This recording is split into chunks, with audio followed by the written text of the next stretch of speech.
Joshua Perry, CEO of Access Care. How are you doing today? Very good. Thanks for having me. Oh, thanks for being on the first ever seminal annual Access Care podcast, in quotation marks. Why are we hitting that pod so hard on the podcast? Because we have health pods. Everybody sees our health pods.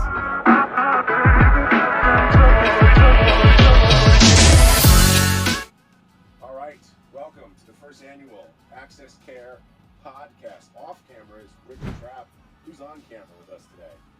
Joshua Perry, CEO of Access Care. And Josh, I noticed there's a steering wheel in the background. You got kind of a crazy setup here. Where exactly are we? Well, we are in Bella's Crib, which is an RV that we have converted to a little half home / half podcast recording studio. Right. And so Bella's Crib is our wonderful daughter, Isabella, and so we're in her crib. Is Bella gonna be participating in the podcast today? She might, give a little holler. Great. Yeah. She's got some lungs, I heard. Yeah, she thinks she's got a good voice like her mother. So where'd you come up with this kooky idea?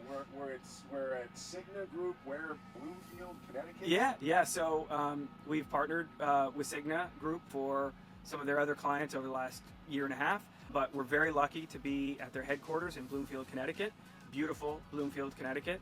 Gorgeous campus, big site, and they said they got a golf course and pickleball courts. So your idea is to take this RV from site to site and interview all of the bigwigs, or what are we doing here? Yeah, well, actually, of course, everybody's welcome, but it's really about interviewing the individual patients. Yeah. In this case, we're doing dental, so interview the dentist. So why did the patient come down? Why did the dentist decide to provide care at the workplace in a unique pod environment, right? Podcast with the pod outside, a health pod outside. Interview some of the local decision makers. It could be somebody from benefits or from facilities or corporate communications, any different department, but just get their perspective of why Access Care is here for their valued teammates. So as a busy CEO, you have decided to engage on the ground, which is a fairly unique proposition, which is really cool. You've got this really cool pod outside. You've got the RV wrapped. We're at one of the major companies in America with great folks. How did you get here? Yeah, good question. Luckily I got involved with oral to overall health at workplaces back in the late 90s in Silicon Valley. Dennis came up with the concept. I joined in shortly thereafter and basically have been doing this, a dental first model, then expanding into other health services at the workplace, doing it both domestically and internationally. And when you say dental first, you've got so many offerings out there, and it sounds like we can do a lot. Why do you do dental first? Why is it that? It's a great question. I never knew this, but a person is twice more likely to see a dentist in a given year than a primary care provider. And then when you take into effect that the average person, when they go to see a dentist, they lose about a half a day. And you're like, half a day? How is that? Well, they go to the office, they get a little bit of work done, then they have to go back to their car, lose their parking space, take some time to commute to a local dentist. Maybe they take care of some errands after they see the dentist, and then by the time they come back to the work, they've lost 4 hours of their day. It makes sense to do dental first because people need to see a dentist at least twice a year, maybe more, for preventive cleaning.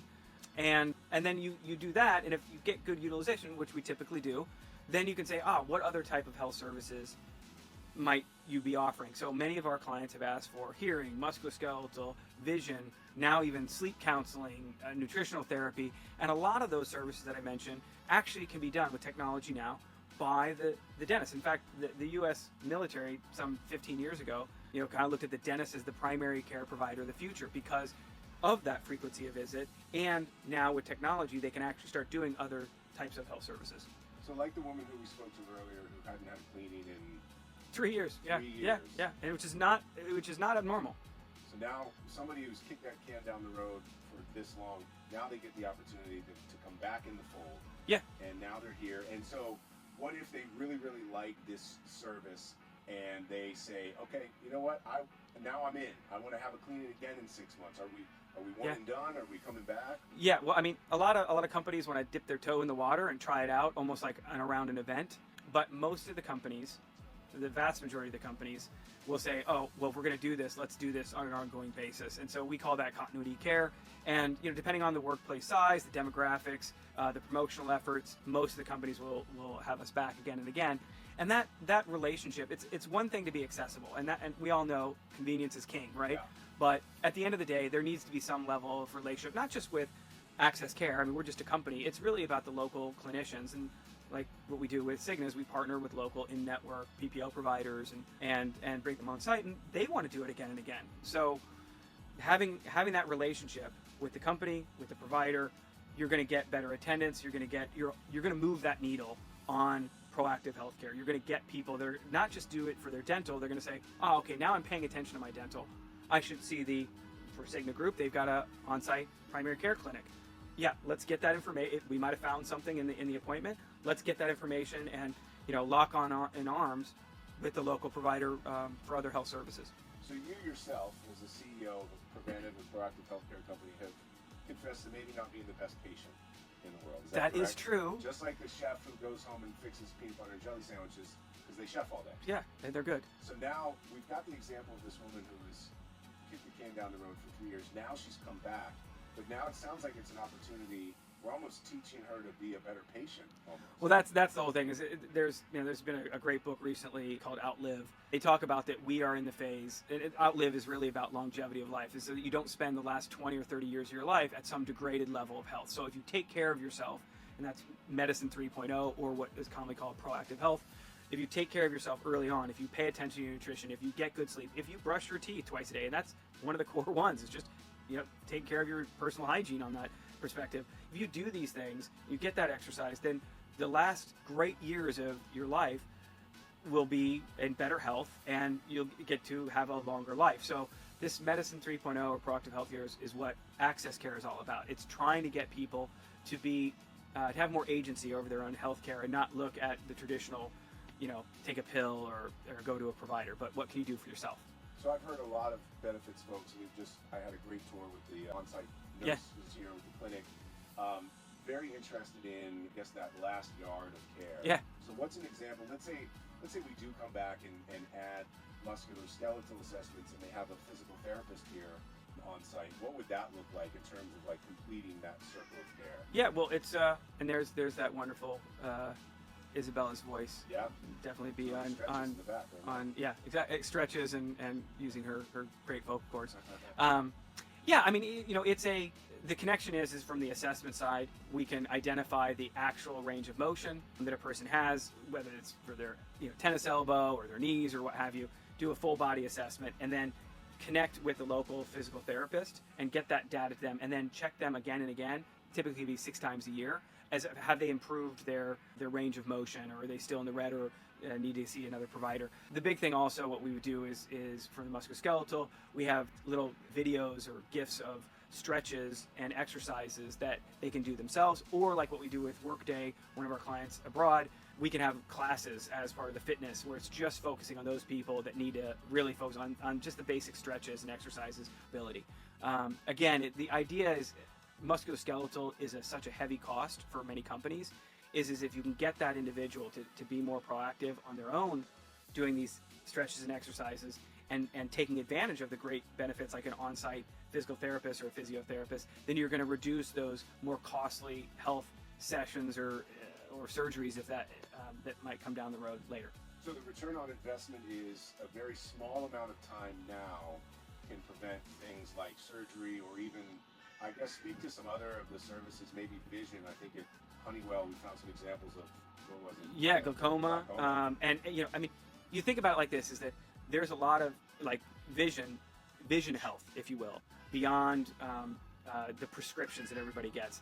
That vision health, okay, maybe that might be later in the years. People aren't paying attention to it, but you need to get an image, fundus image of your eyes, and to check that as part of your regular health, just like you go and get your teeth examined before getting a cleaning. So we found individuals that are working age individuals that wouldn't be likely to have a vision health issue, but we found them, and that gets them on a path earlier in their life to hopefully reduce it. Another thing is hearing. People don't realize now that we're on our mobile phones, or we're got our headsets on, that people over the age of 25 are 25% of them are likely to have some level of hearing loss already at the age of 25 or older. So it's not something to when you're 65 or older. It's happening at a much earlier age, and there's a connection between early hearing loss and a decline in your cognitive abilities, which will then lead to things like dementia or Alzheimer's. So it's important to do these things early on, catch it early, get people on a path, and hopefully restore those health issues.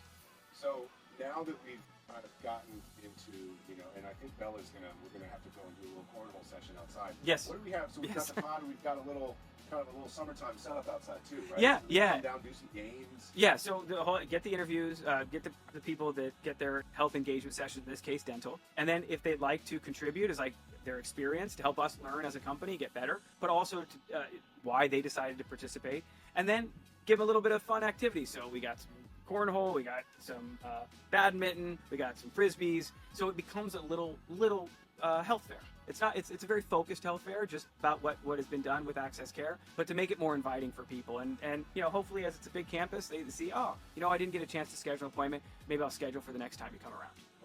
Putting a little fun back into the healthcare phenomenon. So now, what do we got to look forward to? We're going from here. You're doing a little tour of the country for episode 2 or for the rest of the summer. What's next? What do you got? Yeah, well, I mean, luckily we got a great partnership with Cigna, and a lot of the schedule is pretty packed of different sites that we're going to be going to around the country. So my wife, Batul, Bella's crib, and myself are going to be traveling around to some of the sites, and we just want to get as much of a local flavor as we can, because even with big companies with great strategies and goals that they set forth of doing these tours, there are small differences between each of the local sites, and so getting a chance to learn from these local people, that's the best for us as a company. That improves us, but it also helpfully shows what these great employers are doing to give back to their great teammates and associates. Sounds good. Summer 2025, first annual Access Care Health Podcast. Yes. Episode 1 is in the can. Yeah. That's it.